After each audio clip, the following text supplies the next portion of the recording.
Vamos de cero rápidamente, empecé a grabar, les comentaba que nosotros estábamos viendo el texto de Christopher Norris, Teoría Crítica, y bueno, en lineamientos generales, Norris se ensaña, digamos, contra el posmodernismo, y los argumentos principales tienen que ver con el hecho de que la posmodernidad, o los autores modernos, eh, han abandonado entre lo verdadero y lo falso, entre la realidad y la ficción, que de hecho, más que una crítica, es casi como una síntesis de lo que, por ejemplo, el mismo Baudrillard defiende abiertamente, o sea, no es una crítica, está diciendo, sí, yo digo eso, o sea, que se acabó la dualidad entre lo verdadero y lo falso, entre la realidad y la ficción.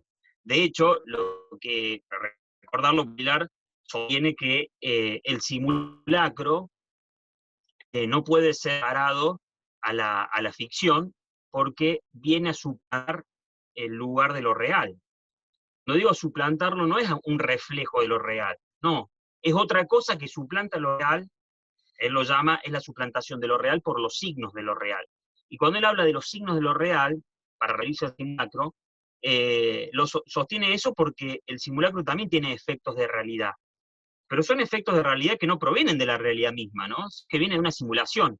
El mejor ejemplo de eso, para ponernos a tono con el tema, es el ejemplo que da del holdout, o sea, de ese asalto simulado, porque no es un asalto fingido, porque no están en una obra de teatro, están robando un banco en serio, ¿sí? Lo que pasa es que con armas de juguete, entonces hay algo de ese fenómeno del robo que escapa, ¿no?, a lo que podría denominarse un robo eh, en los marcos o bajo los límites, los criterios de un principio de realidad, porque el robo de alguna forma es, pero con armas de juguete, ¿no? Pero es un robo al fin y al cabo, y los efectos de realidad son tan reales como los que puede generar la propia realidad. Por ejemplo, una persona se puede morir de un infarto, y alguien puede decir, ¿cómo se va a morir de un infarto si lo estaban asaltando con un arma de juguete? Bueno, porque ahí está el efecto de realidad del simulacro, ¿no? Eso es lo que menciona Baudrillard y que vimos, analizamos en uno de los capítulos. ¿Qué dice Christopher Norris? Que hay un serio problema, ¿por qué? Porque si se diluye esa diferencia entre lo verdadero y lo falso, cualquier cosa vale, ¿eh? Cualquier cosa vale. Cualquier cosa puede ser objeto de una afirmación de lo real que no puede ser criticada, ¿sí? Ahora vamos a avanzar. Lo último que nosotros vimos fue hasta la página 19. Voy a avanzar rápidamente para retomar dos o tres cosas de ahí. Perdón que estoy cargando la página. A ver. Eh,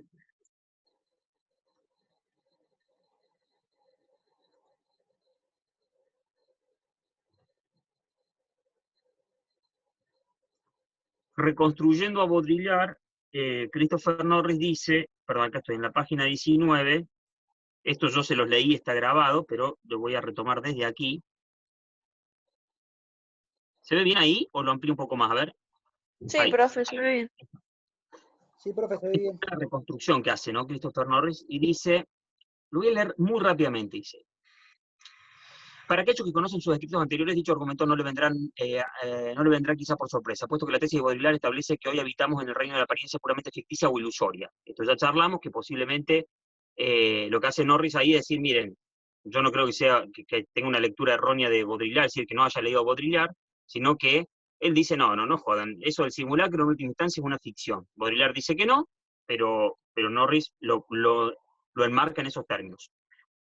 Puesto que la tesis de Baudrillard establece que hoy habitamos en un reino de apariencias puramente ficticias o ilusorias, que la verdad ha seguido el mismo camino que la razón ilustrada y que las ideas obsoletas de la misma, y que de la razón ilustrada y que las ideas obsoletas de la misma índole. Que la realidad se define, esto es lo importante, que la realidad se define hoy en día de cabo a cabo mediante el juego de simulacros múltiples o de efectos de realidad, que no vale la pena criticar las falsas apariencias. Esto es la reconstrucción que hace Norris de Baudrillard, ¿no? Que no vale la pena criticar las falsas apariencias, ya que en términos epistemológicos o sociopolíticos, ya sea en términos epistemológicos o sociopolíticos, puesto que dichas apariencias son todo lo que tenemos, nos guste o no, y que por lo tanto más nos valdría hacer las paces con eso que se llama condición posmoderna. En vez de aferrarnos a un anticuado paradigma cuyos aspavientos de verdad no por la más mínima capacidad operativa, le hace, en este caso, disuasiva o retórica, es decir, como abandonar, digamos, el concepto clásico de verdad, ¿no? No tiene sentido, digamos, aferrarse a esos principios. Durante un largo periodo, más de 2 milenios, prevaleció entre los filósofos moralistas teóricos, y moralistas teóricos sociales y otros, la idea de que la verdad podría ser alcanzada mediante un esfuerzo o un pensamiento crítico disciplinado, proceso que terminaría por capacitar al pensador para distinguir las proposiciones verídicas o valores auténticos de las diferentes clases de ilusión, de la falsa conciencia, por ejemplo, del error ideológico, etc. Esto está diciendo que para Baudrillard eso se acabó, ¿no? Dice, desde Platón a Kant, Hegel, Marx, y los siguientes, tal convicción se mantuvo firme a pesar de la multitud de cambios de paradigmas que han caracterizado la historia del pensamiento occidental. Hoy se han convertido en obsoleto, piensa Baudrillard, puesto que hemos perdido todo sentido de la diferencia. Perdón, puesto que hemos perdido todo sentido de la diferencia. Estoy acá arriba. Diferencia ontológica. Ontológico significa el estudio del ser en cuanto ser, ¿no? Ontos proviene de ontología del griego ontos, que significa ser, ¿no? Y ya sabemos que logía es ciencia, disciplina, estudio. Por eso biología, por ejemplo, es la ciencia, la disciplina o el estudio de los seres vivos, ¿no? Ontos significa ser en griego. Se ha perdido la diferencia ontológica o epistemológica entre la verdad y las diferentes imágenes que parecen la verdad, análogas y sustitutos de la fantasía que hoy reclaman dicho título. Por lo tanto, la Guerra del Golfo es uno de los ejemplos del amplio y variado catálogo de Baudrillard en torno a la hiperrealidad posmoderna. Se trata de un conflicto que se sostiene, por lo que podemos saber, completamente en el ámbito de la simulación estratégica, una especie de implicación delegada del espectador que abarca todo, desde los juegos de guerra ficticios, la saturación de la cobertura de los acontecimientos del mundo real, y que nos deja totalmente incapacitados para distinguir los unos de los otros. Esa es la reconstrucción que hace Christopher Norris del pensamiento de Baudrillard, y que Baudrillard mismo diría, sí, es así. O sea, de hecho nosotros hemos leído que Baudrillard sostiene exactamente eso, por ahí con la diferencia de que Baudrillard se encarga de diferenciar claramente que la simulación no tiene nada que ver con un acto de ficción, ¿no? ¿Por qué? Uno diría, ¿por qué? Bueno, porque la ficción opera sobre el trasfondo de una dualidad. Allí donde yo puedo identificar que hay algo ficticio, reconozco que es, llámeselo, ocultación, ¿sí? O tergiversación de algo de trasfondo que es verdadero, ¿no? Por eso Baudrillard se encarga de no ligar el concepto de simulacro al concepto de ficción, ¿no? La Profe, ficción. o sea, básicamente entonces un simulacro es obviamente generar una situación que podría ser verdad y la ficción directamente es, o sea, crear algo que se sabe que justamente como se conoce la verdad, esto sería ficción, digamos. ¿No? Sí, ¿O mira, lo que dice Baudrillard es que no es que el simulacro podría ser verdad, es que el simulacro es lo único que, ¿sí? ¿Es Por lo eso único que cuando es, él ¿no? analiza, es lo único que hay. Sí, claro. Entonces, no es que el Está bien. simulacro podría ser verdad, porque decir que el simulacro podría ser verdad presupone lo que Baudrillard denomina, y que hemos leído en algunos de los capítulos, un principio de realidad o un principio de verdad. Y Baudrillard dice Claro. que la verdad, tal como la conocemos, en algunas partes ha discutido, ¿no? Si eso siempre ha sido un simulacro. No, él dice que hoy en día, que es lo que le interesa pensar a él, hoy en día no existe más. Si eso antes podía concebírselo así o no, es otro tema, ¿no? Él dice que hoy en día el simulacro se comió a eso que entendíamos por verdad. Entonces, para ser Claro. más preciso, yo entiendo hacia dónde apunta la idea de Yara y es correcto eso, pero para ser conceptualmente más preciso, yo diría que no es que el simulacro puede llegar a ser verdad, no, el simulacro es simulacro, o sea, más Claro. allá de la verdad o la mentira, de la ficción o la realidad. Por Bien. eso, para Baudrillard no hay dualidad, ¿no? Que algunos pensadores como Byung-Chul Han, en un texto que se llama sobre el poder, dice que en Baudrillard todavía existe una dualidad. Pasa que sería para discutirlo, quizás voy a dar una de las últimas clases sobre eso, porque él dice que Baudrillard sigue oponiendo algo a lo más verdadero que lo verdadero. En un libro, que empieza así el texto, en un libro titulado Las estrategias fatales, un libro de Baudrillard, él dice, opondremos a lo más verdadero que lo verdadero, o sea, lo hiperverdadero, lo hiperreal, opondremos lo más falso que lo falso. Entonces ahí se aferra Hunt para decir que en Baudrillard todavía no está dada la radicalización última de esa postura, ¿no? Que para Hunt, él sí la representa en los sistemas puramente saturados, es decir, la saturación de lo mismo, ¿sí? Donde no hay oposición con nada, donde no hay posibilidad de resistencia alguna, ni de duplicidad, ni de dualidad, ni de división de nada. O sea, ¿no? Los sistemas saturados de hoy en día, que Baudrillard lo analiza en un libro titulado América, es la cultura americana, es la cultura del aglotonamiento, la cultura de la saturación, la cultura de la gordura, ¿sí? De lo obeso, así, los sistemas obesos, dice claro, Baudrillard. el tema es eso, ¿no? De definir qué es la verdad, y realmente si la verdad es lo que sucede, lo real, eso es lo... Pero bueno, ahí entras de nuevo a decir, no, lo real o no real, es como complicado Por entender eso qué es la Baudrillard verdad. dice que lo único que acontece hoy en día son puros simulacros. Y se desembaraza de esa discusión, porque esa discusión siempre se da en términos dualistas, lo verdadero y lo falso, la Claro, ficción y la realidad.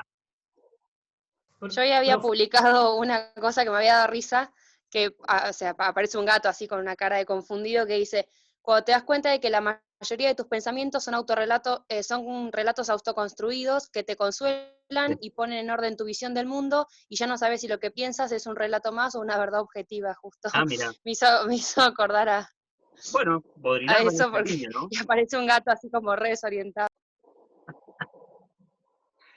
Va en esa línea, supongo, ¿no? Sí, miren, acá avanzamos un poco, esto sí ya vamos, esto no lo hemos visto. Voy a seleccionar dos fragmentos, ¿no? Veo multitud ahí, pero no veo sillón ni bebida. Profe, ¿me escucha? Sí, te escucho. Lo que hablaba de simulación, de simulacro, Sí. ¿no hay como un desborde de la realidad también mediante la simulación? Cuando llega. Es lo hiperreal. Es la saturación. El concepto clave en Baudrillard es lo hiper. Vos fíjate que dice, ¿qué es el simulacro? Es lo más real que lo real. Es la amplificación de los detalles. Por eso hubo una de las clases que tuvimos en donde charlamos un poco sobre el mundo de la pornografía, pero no de las películas porno, sino no de las películas triple X, sino de Occidente como un sistema pornográfico, ¿no? O sea, como la sociedad occidental como una sociedad pornograficada, o sea, una cosa así. Yo les comentaba que la saturación, Baudrillard, como esto que él intenta reflejar, digamos, lo que acontece hoy en día, tiene que ver con la maximización de los detalles. Por eso cuando vimos el capítulo que trataba sobre el reality de esa familia, ¿se acuerdan? Es el penúltimo capítulo que analizamos de Baudrillard. Él dice que el sentido entre comillas, digamos, donde se ponía el foco de atención, eran esos pequeños detalles, porque de última instancia, ¿por qué a la gente le interesa hoy en día? Tiene un par de décadas, ¿no?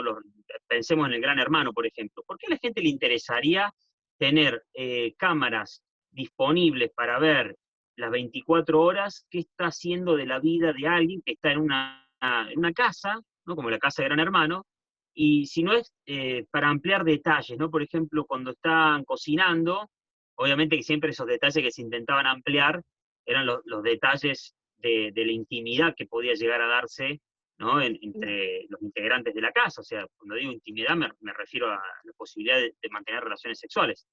Se ponía el foco en esos detalles, porque ¿qué llama la atención de un reality show? Si vos estás viendo gente viviendo, ponele entre comillas, viviendo la vida que viviría en su casa, ¿no? Todos los días, si presuponemos que actúan naturalmente, ¿no? Entonces, ¿qué es lo llamativo de eso si no la visión de los detalles? porque que alguien esté viendo televisión, bien, se juntaban por momentos a hacer nada, porque tampoco había mucho que hacer en la casa de Gran Hermano. Entonces la gente le llamaba la atención ver qué estaban haciendo, pero no estaban haciendo nada, o sea, estaban hablando estupideces en el patio, ¿no? De, no sé, de sus vidas, pero aparte eran Era puro puterío. cosas íntimas, ¿no? Absurdas. Entonces vos mirabas como una casi se cruzó de piernas y se le veía casi la ropa interior, y no sé. De hecho, había partes de, no sé si no, había uno de esos realities, de los últimos Gran Hermano, creo, que las cámaras te permitía hacer zoom, ¿no? Eran cosas raras. Bueno, Baudrillard dice que eso es propio de un sistema saturado, y la saturación tiene que ver con lo más real que lo real. Por eso, pensemos un ejemplo muy, muy propio, muy Baudrillard, ¿no? De hoy en día. Yo no sé cuál será el próximo grado de máxima definición de las cámaras, de las cámaras de los celulares, o las cámaras de fotos, o los televisores. Ya vieron que ahora estamos ya. Yo creo que el 4K ya quedó atrás, hay algo más que el 4K ya. Ultra K, no sé, algo así tiene nombre, en donde llega un momento que uno puede ver detalles de lo real, que si los viera, en la realidad misma, me refiero, si uno sale de la pantalla, no los vería. O sea, los televisores se están convirtiendo casi en un microscopio digital. Entonces, esa ampliación de los detalles, esa saturación de lo minúsculo, es lo que Baudrillard denomina lo más real que lo real, la hiperrealidad. Bueno, esa hiperrealidad no es una ficción, ni tampoco es realidad, es lo más real que lo real. Es una imagen que él liga al concepto de simulacro, porque el simulacro también tiene que ver con la maximización de esos detalles. Por eso cuando analizamos en esa clase Occidente como, que estaría para hacer una charla, algo así como Occidente como una película porno, una cosa así, no sé, o algún título así provocador, Occidente y la pornografía. Hay un libro que el año que viene capaz que doy una charla, de Michel Marzano, que se llama La pornografía o el agotamiento del deseo. Occidente, la pornografía y el agotamiento del deseo.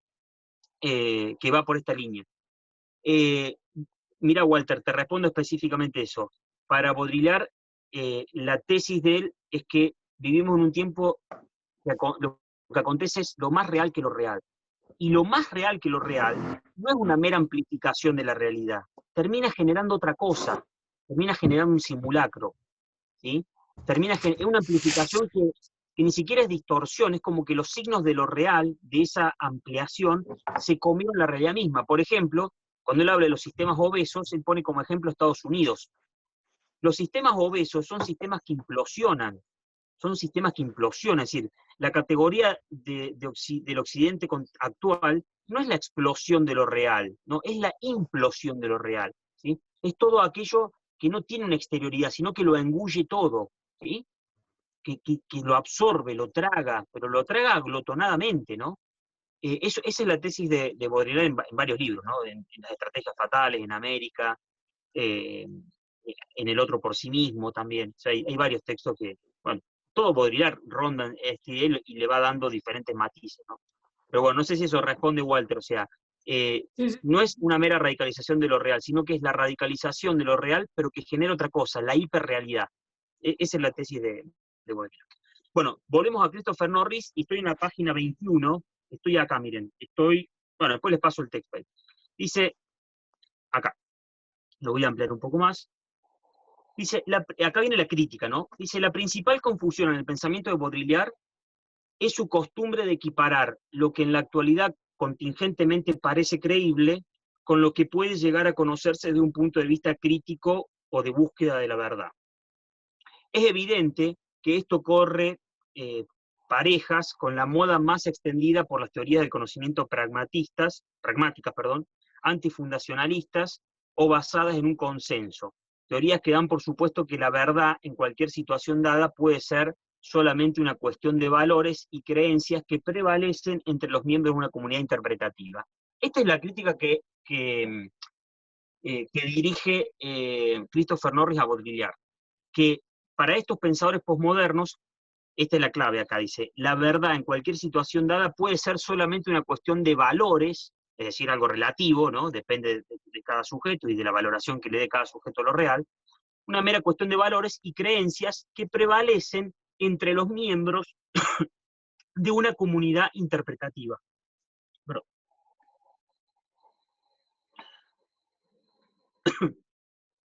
Dice, tales ideas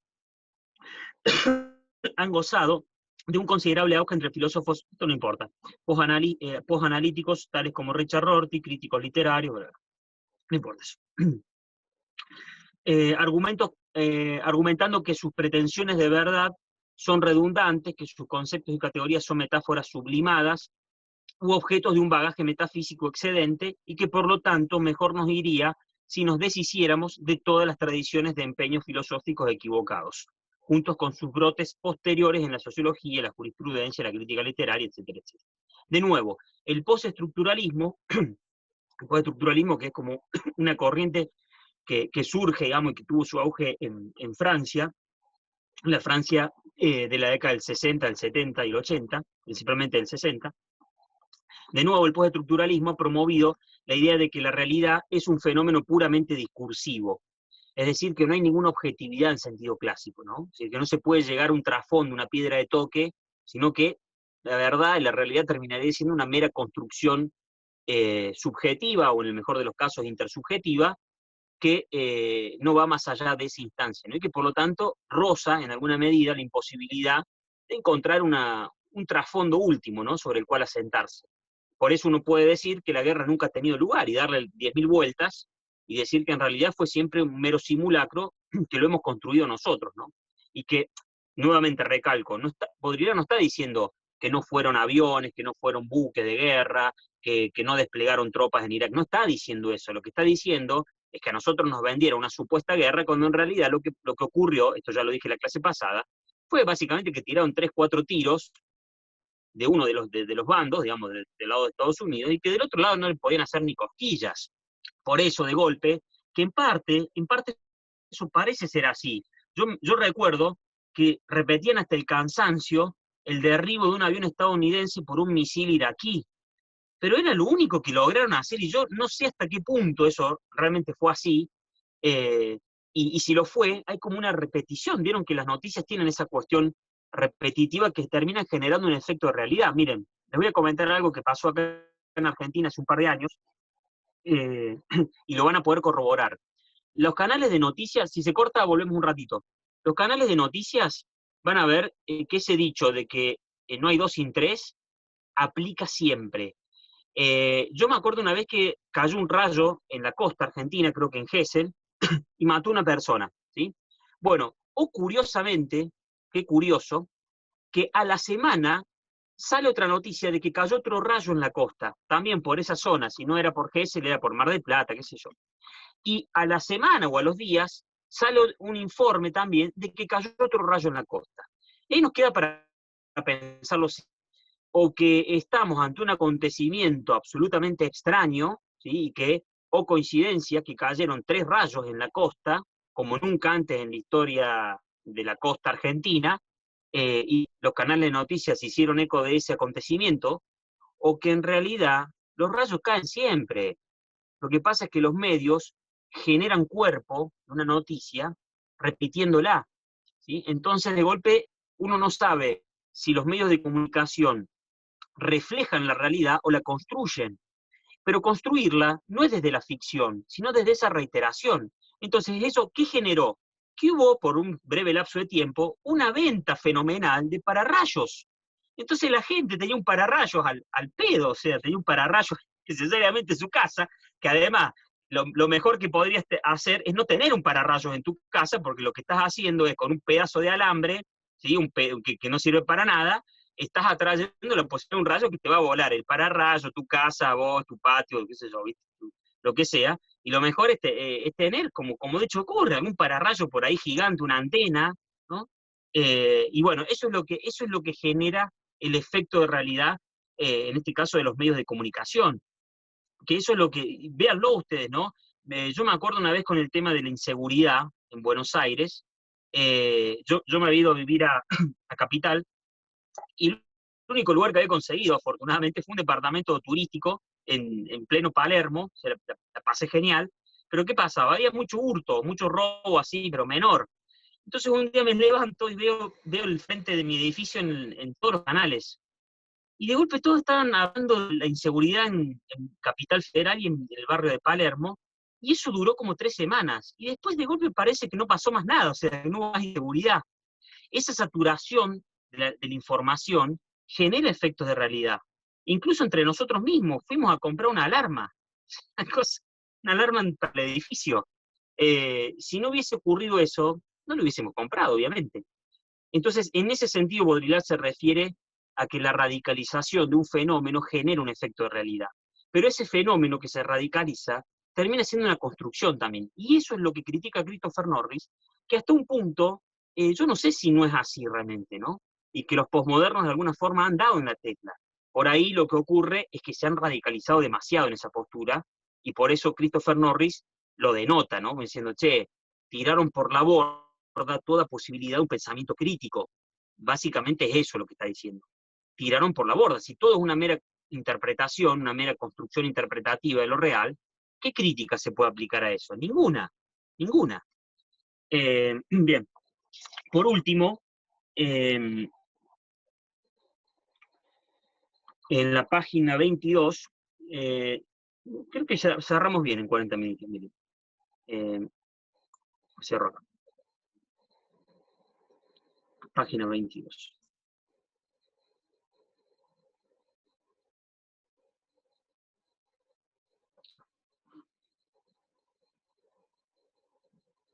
Ahí va.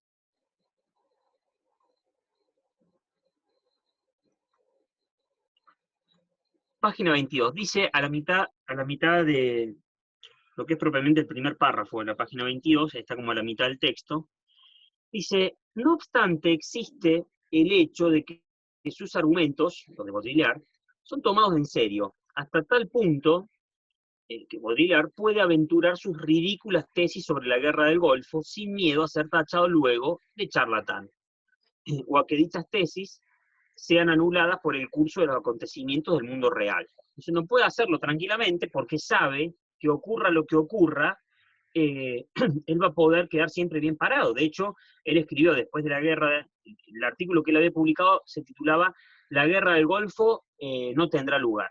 Y después publicó otro diciendo, como un gesto muy provocativo, porque le llovieron las críticas cuando Estados Unidos invade Irak, le dijeron, usted se equivocó porque la invasión estuvo. ¿Y qué hace Baudrillard? Le da un giro y dice, y escribe un artículo publicado, La guerra del Golfo no ha tenido lugar, o sea, visto retrospectivamente. ¿Por qué? Porque dice, no, lo que ustedes vieron y que creen que es una crítica a mis argumentos de que la guerra no iba a tener lugar, no es más que un puro simulacro. Entonces quiere decir que lo que yo digo es cierto, la guerra nunca tuvo en sentido estricto, en el sentido de la lógica de un principio de realidad, como si eso realmente hubiese ocurrido así, nunca ocurrió.